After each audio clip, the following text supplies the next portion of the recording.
Hi guys. Today, welcome to Bay Studies. I'm going to talk to you today a little bit about using some of the bounty of the Bay in your own cooking at home. So I love to cook and I cook at home a lot, and while I do shop at the grocery store a lot, I try to use local ingredients when I can. In part because they taste a lot better, I think. They're fresher, they're probably more nutritious because they haven't had time for the nutrients to break down in shipping and all of that. They can be picked at the peak freshness. And so all of those are really good things. And also it helps support the farms in our area, which I think is really important. So what I'm using today, I actually bought at the Godfrey's Farm Market, which is open 7 days a week right now, I think. I went earlier this week. We also have been shopping at Lockbriar, which is at a few different farmers markets in the area, and they have their stand at the farm open a couple days a week, I think, but not as much as Godfrey's. I've seen lots of updates from Emily's Produce down in Cambridge, and I think Mr. Miller is going to give you some suggestions for places on the other side of the bridge. So lots of farms. Just do a quick Google search and you'll be able to find places where you can get where the farmers market in your area is, or where you can shop directly at a farm stand. Okay, so today what I'm going to make is a kale salad, which is one of my favorite side dishes year-round, because kale is super cheap in the grocery store, but it's especially good right now because I can have it from a local farm, which makes it even better. So I bought this at Godfrey's earlier this week. So this is curly kale. This recipe will work with any variety of kale. I've done it with red Russian kale, I've done it with dinosaur kale, but this is what you can most often find in the grocery store and farms have most often. Okay, so the tricky part of kale is that this middle part is really tough, and you want to get rid of that because it's not very good in your salad.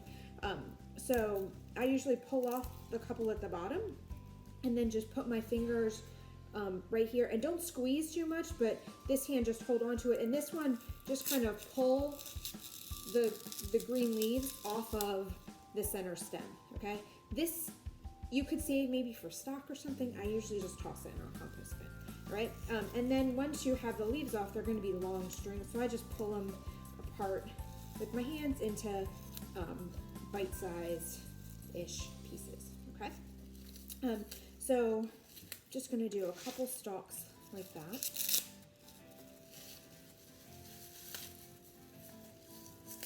And sometimes you might not get all of the stem when you do that, like this one, part of the stem stuck, so then I'll just pull that part out on my own. Unfortunately, I have gotten bagged kale at the grocery store before, like pre-cut, which you might think would help save you some time, but I don't recommend it because they usually just chop it up with that center stalk in the middle that's really tough, and it doesn't make a very good kale salad. So definitely recommend buying it by the bunch. All right, so I think that's probably enough for this. I'm just making this as a snack for me right now. When I make it for my family, this is one of my daughter's most favorite side dishes. And you can see those 3 pieces gave me quite a bit of kale. All right. But when I make it for my family, I would do probably twice this. I usually fill my salad spinner when we do it as a side dish at dinner. All right. So I'm going to go ahead and get this washed and spun dry, and then All right. So my kale is washed and spun. And I did want to say that if you don't have a salad spinner, because this is sort of a fancier kitchen tool, it's not really an essential. I would recommend washing the kale leaves while they're whole, and then just laying them out on a towel to dry a little bit before you pull them off and break them up. It'll be easier to wash and dry them that way. You don't want it to be too wet, because if it's wet, it just kind of dilutes your salad dressing. It's just not quite as good if you have wet greens. Okay. So I have put them into a bowl, which I'm going to eat my salad from. And the next thing I want to do is massage the kale. So let me grab my salt. All right, so I have kosher salt here.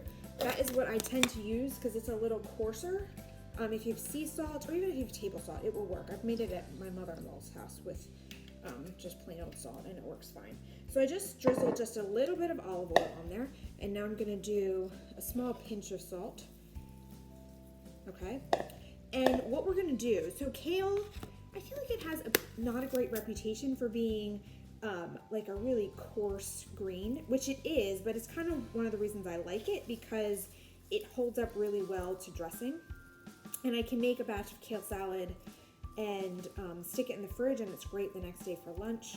It doesn't really wilt all that quickly. So you can see what I'm doing is, so this is one that's not been massaged. So I'm just taking the oil, and the salt gives you just a little abrasion and also gives it flavor, and rubbing it around. So I'm going to make sure that every piece of kale is coated in the oil like that, which is, I think, the key to having good kale salad, because it makes all of the green leaves nice and tender.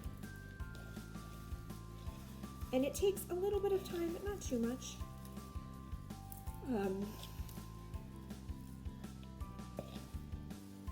Kale is a great local vegetable because it comes in early. So when it gets warm, I'm ready to eat salads and vegetables and stuff more so than I am in the winter, because the weather is nice. But it takes a while for stuff to grow here. So right now, the only things that are in season, you can get like tomatoes and lettuce and things that have been in hothouses or grown using hydroponics. But in terms of like field crops, kale and other similar kinds of greens, and asparagus is in right now, which is really good. I also got some asparagus at Godfrey's yesterday, so highly recommend that if you haven't had any. And the local asparagus is just so much tastier. We still buy it from the grocery store other times of year, but in the spring, only local asparagus. Okay, so my kale is nice and massaged, right? So it's hard to tell on the camera, I think, but all of it is nice and glossy, and they're softer now than they were when I started. Okay, so the next thing I'm gonna do is wash my hands. Okay, so my hands are clean. Next thing we're gonna do is add a drizzle of honey. Highly recommend local honey. This is not local honey, but it's really good if you can get local. Okay, so I just did a drizzle. You can do it to taste, and honestly, I've never used measurements for this recipe because I feel like it depends on how much kale, and I'm not gonna weigh my kale and figure out how much I have, so I just do it until it tastes right to me. And I would recommend you do the same. Okay, so this is balsamic vinegar. All right, this is where the recipe is kind of up to you. So so you want to have kale, olive oil, salt, and I like a little sweetness, but you don't have to have the honey. You do need some kind of acid in your salad dressing. Balsamic vinegar is probably my favorite. Fresh lemon juice works really well. If you have a different kind of mild vinegar, like a white wine vinegar or a red wine vinegar, probably work too. I've used orange juice, like fresh squeezed orange juice before. That will work. All right, so then I'm just taking my tongs and mixing it together. So this is different than some salads because you don't make the dressing in like a bowl and whisk it together and pour it on top. You just make it all in the bowl, which I kind of like. Okay, so we've got in here olive oil and salt, balsamic vinegar, a little bit of honey. That tastes very good, right? The next thing you want to add is some sort of dried fruit. I've never done this with fresh fruit, but presumably you could. But I feel like the dried fruit holds up really well. Today I'm using some dried cherries, which are my favorite in the kale salad. I've done it with chopped apricots that are dried. Cranberries work. In a pinch, you probably could even use raisins. I'm not a big fan of raisins, but we've used dried blueberries before. Some sort of dried fruit. Again, however much you want. All right, and then I like to add some cheese to give it some creaminess. I am today going to use goat cheese. This is from Aldi. There are farms that have local cheeses too. And if you wanted to use a local cheese, that would be even better. All right, I actually have some open that because this is a common dish in our house. We probably make it at least once a week. And it's a really inexpensive dish to make because this big bunch of kale that I got will usually make us 2 dinner salads. And kale is so inexpensive. It's like couple dollars for a big bunch. Okay, so I'm gonna break up my goat cheese with my fork. Put some in. Break it up with my finger a little bit. All right. But if you don't like goat cheese or you don't have goat cheese, a finely shredded hard cheese works really good too. So something like Parmesan or Asiago or Manchego. I've used all of those in the salad before, and they work really well too. And you want something that the fruit and the cheese kind of go together, but experiment and see what you like. All right, and then the last thing I like to add is some kind of nut.